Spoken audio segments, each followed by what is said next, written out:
प्रदेश के मतदाताओं को मैं एक ही बात कहूँगा कि बदलाव बहुत जरूरी है। पिछले 10 साल में हरियाणा बहुत पिछड़ गया है और मुझे पूरा विश्वास है परमात्मा सब ठीक है। पंचकुला वासियों से भी अपील करना चाहेंगे घरों से बाहर निकले आज। बिल्कुल, मैं सबसे हाथ जोड़ के ये प्रार्थना करता हूँ। ये अधिकार बड़ी कुर्बानियों देने के बाद मिला है, सबको इसका इस्तेमाल करना चाहिए। युवा खुद हमें संदेश देते आ रहे हैं। उन्होंने देखा है पिछले 10 साल में उनके साथ क्या हुआ है। जो वादे उनके किए गए, जो उनको रोज़गार के वादे किए गए, जो उनको नशा मुक्ति के वादे किए गए, उनको पता है कि वो पूरे हुए हैं या नहीं, और उसका जवाब जो है वो आज वोट कर देंगे। भजनलाल जी की विरासत रही है, पंचकुला को पेरिस बनाना चाहते थे, वो इसको कैसे देखते हैं? एक समय में पंचकुला सच में पेरिस के पास था और बहुत दुख है मुझे आज की पंचकुला की हालत को देखकर।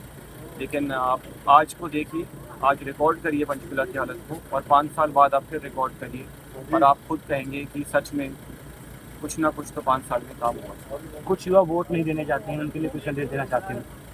इस बार आप देखेंगे अधिकतम युवा वोट देने जाएंगे, क्योंकि 10 साल हमने बहुत कुछ झेला है। लेकिन जो युवा सोच रहे हैं कि मैं वोट ना डालूं, उनसे मेरा निवेदन है कि ये आपका सबसे बड़ा हक है और सबसे बड़ी जिम्मेदारी है किसी भी डेमोक्रेसी में।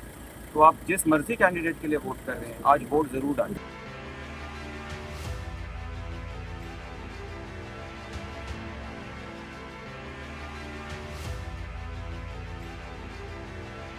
प्रदेश के मतदाताओं को मैं एक ही बात कहूँगा कि बदलाव बहुत जरूरी है। पिछले 10 साल में हरियाणा बहुत पिछड़ गया है और मुझे पूरा विश्वास है परमात्मा सब ठीक है। पंचकुला वासियों से भी अपील करना चाहेंगे घरों से बाहर निकले आज। बिल्कुल, मैं सबसे हाथ जोड़ के ये प्रार्थना करता हूँ। ये अधिकार बड़ी कुर्बानियों देने के बाद मिला है, सबको इसका इस्तेमाल करना चाहिए। युवा खुद हमें संदेश देते आ रहे हैं। उन्होंने देखा है पिछले 10 साल में उनके साथ क्या हुआ है। जो वादे उनके किए गए, जो उनको रोज़गार के वादे किए गए, जो उनको नशा मुक्ति के वादे किए गए, उनको पता है कि वो पूरे हुए हैं या नहीं, और उसका जवाब जो है वो आज वोट कर देंगे। भजनलाल जी की विरासत रही है, पंचकुला को पेरिस बनाना चाहते थे, वो इसको कैसे देखते हैं? एक समय में पंचकुला सच में पेरिस के पास था और बहुत दुख है मुझे आज की पंचकुला की हालत को देखकर। लेकिन आप आज को देखिए, आज रिकॉर्ड करिए पंचकुला की हालत को, और 5 साल बाद आप फिर रिकॉर्ड करिए और आप खुद कहेंगे कि सच में कुछ ना कुछ तो 5 साल में काम हुआ। कुछ युवा वोट नहीं देने चाहते हैं, उनके लिए कुछ संदेश देना चाहते हैं? इस बार आप देखेंगे अधिकतम युवा वोट देने जाएंगे, क्योंकि 10 साल हमने बहुत कुछ झेला है। लेकिन जो युवा सोच रहे हैं कि मैं वोट ना डालूं, उनसे मेरा निवेदन है कि ये आपका सबसे बड़ा हक है और सबसे बड़ी जिम्मेदारी है किसी भी डेमोक्रेसी में। तो आप जिस मर्जी कैंडिडेट के लिए वोट कर रहे हैं, आज वोट ज़रूर डालें।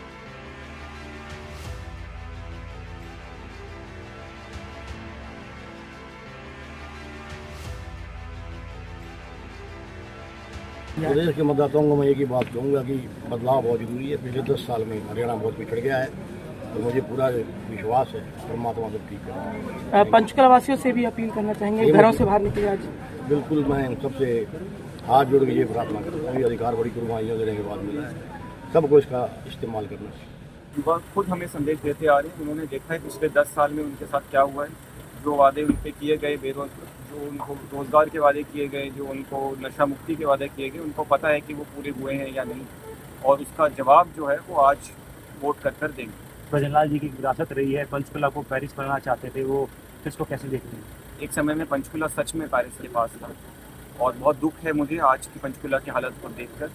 लेकिन आप आज को देखिए, आज रिकॉर्ड करिए पंचकुला की हालत को, और 5 साल बाद आप फिर रिकॉर्ड करिए और आप खुद कहेंगे कि सच में कुछ ना कुछ तो 5 साल में काम हुआ। कुछ युवा वोट नहीं देने चाहते हैं, उनके लिए कुछ संदेश देना चाहते हैं?